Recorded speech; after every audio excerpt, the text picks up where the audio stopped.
টানা দুইবার নারী সাফ চ্যাম্পিয়নশিপ আয়োজন করেছিল নেপাল, আর হিমালয়ের দেশটির দশরথ রঙ্গশালা স্টেডিয়াম বাংলাদেশ নারী ফুটবল দলের জন্য পয়মন্ত ভেন্যু। এখানে 2022 সালে প্রথম সাফের শিরোপা ঘরে তুলে বাংলাদেশ। এর 2 বছর পর 2024 সালে আরও একবার সাফের মুকুট জেতে ঋতুপর্ণা আফিদারা।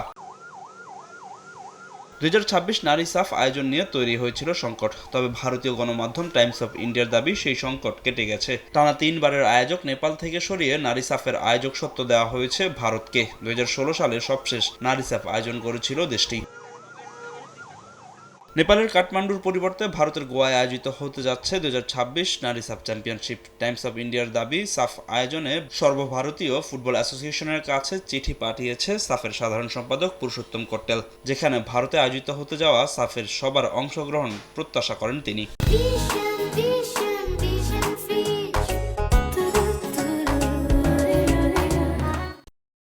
সাফভুক্ত 7 সদস্য দেশের জাতীয় নারী দল এই চ্যাম্পিয়নশিপে অংশ নেবে বলে আশা করা হচ্ছে, যা এটিকে এই অঞ্চলের অন্যতম প্রধান নারী ফুটবল ইভেন্টে পরিণত করবে। দক্ষিণ এশিয়ায় নারী ফুটবলের উন্নয়ন ও প্রসারে এই আঞ্চলিক সহযোগিতাটি গুরুত্বপূর্ণ ভূমিকা পালন করে যাচ্ছে। 1999 সালে ছেলেদের সাফ আয়োজন হয়েছিল ভারতের গোয়ায়, তবে ফতোরদার নেহেরু স্টেডিয়ামে